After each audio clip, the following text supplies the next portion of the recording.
ये जो को असांजो प्रोग्राम फिक्रे आखिरत असांजो चाचो मरहूम मोहम्मद यूसुफ केहर रहमतुल्लाह अलैह उन जी यादि में उन खे ईसाली सवाब पहुचाइण ख़ातिर ही प्रोग्राम रखियो वियो आहे। उन में असां उलमा किराम खां टाइम वरितोसीं। साईं मौलाना मोहम्मद ईसा टावरी साहब ऐं मौलाना अली शेर फिरोई साहब। छोकी मौलाना अली शेर फिरोई साहब सां को मसइलो पेश आयो आहे, इन जे करे इमरजेंसी में हू न अची सघियो। हींअर तव्हां जे साम्हूं मौलाना मोहम्मद ईसा टावरी साहब जन जो आख़िरी खिताब थींदो। खिताब खां बाद में इंशाअल्लाह मानी जो प्रोग्राम आहे, खैरात फी सबिलिल्लाह कई वेंदी। उन खां बाद में आख़िर में हिन ई प्लाट ते नमाज़ पढ़ी वेंदी। दुरूद शरीफ पढ़ो जी मोहब्बत। क्योंकि शेर आहे असांजे चाचे मरहूम मोहम्मद यूसुफ केहर रहमतुल्लाह अलैह जे बारे में, इन खे ईसाली सवाब पहुचाइण ख़ातिर पेश कयो वञे। मोहम्मद यूसुफ ते कर तो अल्लाह बाजी रहमत मरहूम जी कब्र के मौला बनाए जन्नत।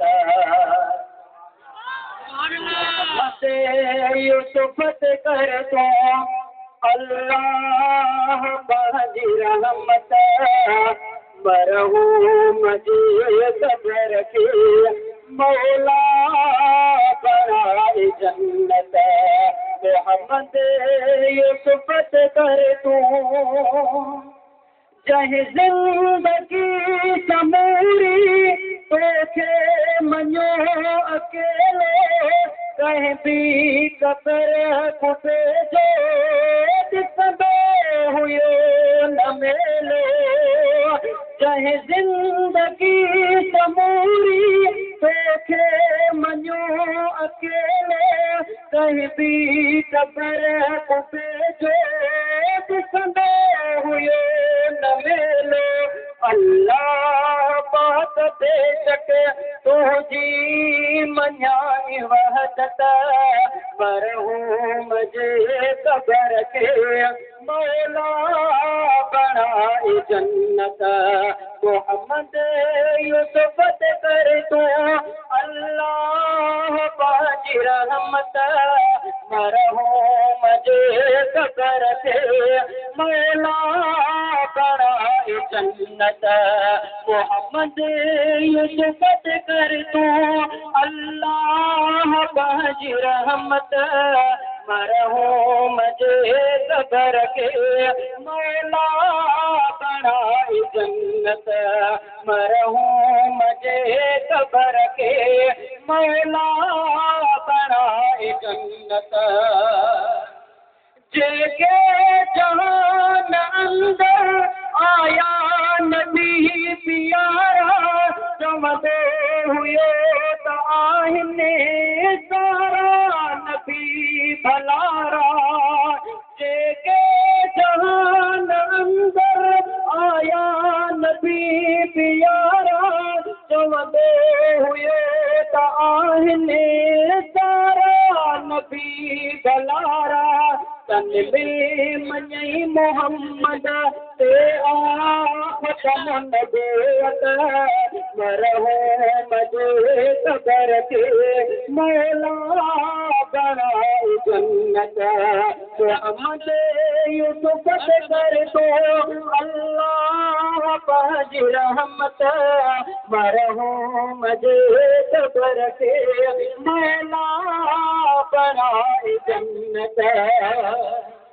असहाब मुस्तफा जो दीवान थी रहियो है आले नबीअ जो नौकर बेईमान खे चयो है। असहाब मुस्तफा जो सच्चे दीवान बणो आले नबीअ जो नौकर बेईमान खे चयो। तुझे हर वलीअ जी दिल सां मञाए अज़मत मरहूम जे कब्र के मौला बनाए जन्नत।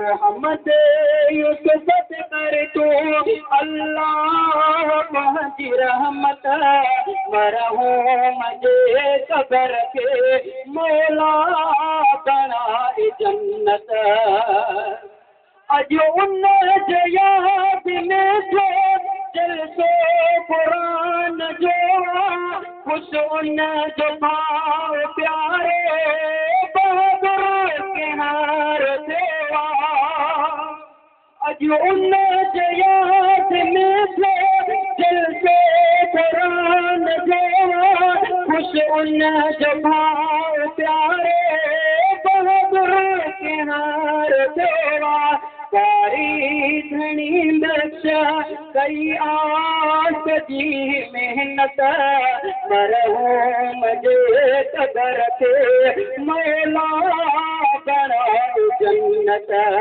मोहम्मद यूसुफ करतो अल्लाह पंहिंजी रहमत मरहूम जे क़बर खे मौला बणाए जन्नत